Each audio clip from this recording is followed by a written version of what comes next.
अगली खबर battle of अदवा को लेकर है, जो अफ्रीका के औपनिवेशिक इतिहास में एक सिंबॉलिक और टर्निंग पॉइंट माना जाता है। दरअसल हाल ही में भारतीय प्रधानमंत्री ने इथोपिया की राजधानी अदीस अबाबा में स्थित अदवा विक्ट्री मॉन्यूमेंट पर पुष्पांजलि अर्पित की। यह कदम केवल औपचारिक नहीं था, बल्कि भारत द्वारा कॉलोनियलिज्म के खिलाफ ऐतिहासिक संघर्षों के सम्मान का स्पष्ट संकेत भी है।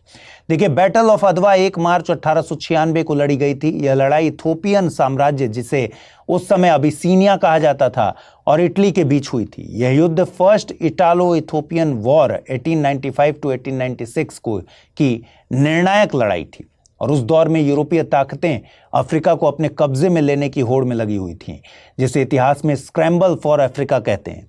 इटली भी इसी एक्सपेंशनिस्ट पॉलिसी के तहत इथोपिया पर कब्जा करना चाहता था, और इस युद्ध में इथोपिया की सेना का नेतृत्व एम्पेरर मेनेलिक II कर रहे थे। संख्या के लिहाज से इथोपियाई सेना लगभग 1 लाख ट्रूप्स की थी, जबकि इटली के पास थे करीब 17,000 ट्रूप्स। इसके बावजूद आधुनिक हथियारों से लैस होने का दावा करने वाली इटली की सेना को करारी हार का सामना करना पड़ा। यह जीत इथोपिया के लिए सिर्फ मिलिट्री सक्सेस नहीं थी, बल्कि उसकी कंप्लीट सॉवरेनिटी और इंडिपेंडेंस की रक्षा भी थी। बैटल ऑफ अदवा की ऐतिहासिक अहमियत इसलिए भी बहुत ज़्यादा है क्योंकि ये कॉलोनियल एरा में किसी अफ्रीकी शक्ति द्वारा किसी यूरोपीय शक्ति की पहली डिसाइसिव डिफीट थी।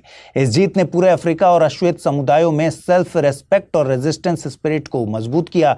इथोपिया लंबे समय तक स्वतंत्र रहा और औपनिवेशिक शासन से बचा रहा।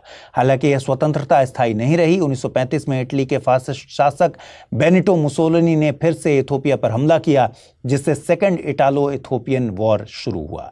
शुरुआती दौर में इथोपिया ने लगभग अकेले संघर्ष किया। हालांकि अमेरिका और अन्य देशों से आए कुछ एंटी फासिस्ट वॉलंटियर्स ने मदद भी की।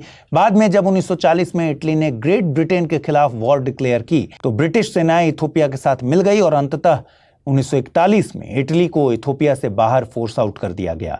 इस पूरे संदर्भ में देखा जाए तो प्रधानमंत्री का अदवा मेमोरियल पर श्रद्धांजलि देना एंटी कॉलोनियल स्ट्रगल, अफ्रीकी डिग्निटी और भारत अफ्रीका ऐतिहासिक सॉलिडेरिटी को रेखांकित करता है।